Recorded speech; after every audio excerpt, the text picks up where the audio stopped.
ప్రభువునందు మీ ప్రయాసపడాలి. ప్రభువునందు మీరు ప్రయాసపడేవారుగా ఉండాలి. ప్రభువు కొరకు ప్రయాసపడేవారుగా ఉండాలి.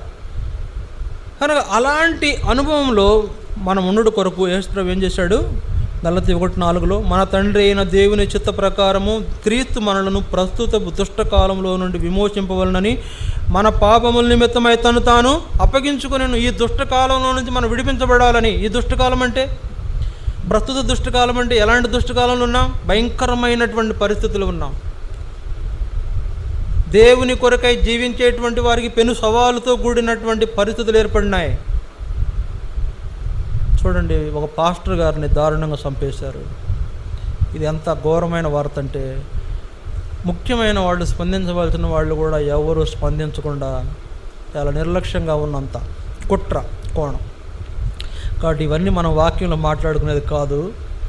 అయినప్పుడు కూడా కొన్ని విషయాలు మీకు తెలియవలసిన అవసరం ఉందని చెప్పడం తప్ప వేరే ఉద్దేశము కాదు. అలాగ మనం కూడా రగిలించబడాలి. అలాగ మనం కూడా రోషం కలిగి దేవుని కొరకు ప్రయాసపడేవారు ఉండాలి.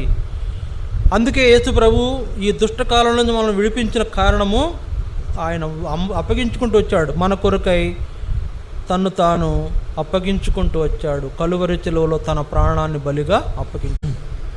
మరి ఈ మధ్యలో మొన్న 24వ తారీఖు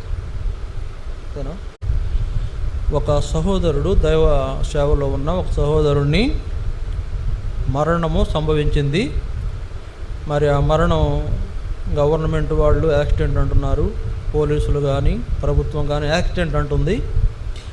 అయితే అక్కడికి వెళ్ళి ప్రత్యక్షంగా చూసిన అనేక మంది సేవకులు కానీ అనేక మంది ప్రజల్లో కూడా, అంతేకాదు ఆ వీడియోలు యూట్యూబ్లో చూస్తున్న వీడియోలను బట్టి అనేకులు ఆయన ఎవరో చంపేశారు, మర్డర్, ప్రీ ప్లాన్డ్ మర్డర్ అని చాలామంది అనుమానిస్తున్నారు. అది పోస్ట్ మార్టం రిపోర్టు ఇంకా రావాల్సి ఉంది. కనుక వచ్చిన తర్వాత ఏ విషయం మరి పూర్తిగా తెలిసిపోతుంది. అయితే సహోదరుడు చాలా గొప్ప పరిచర్య జరిగింది. అందువల్ల మనం ప్రార్థన చేయవలసిన అవసరత మనమైన చాలా ఉంది.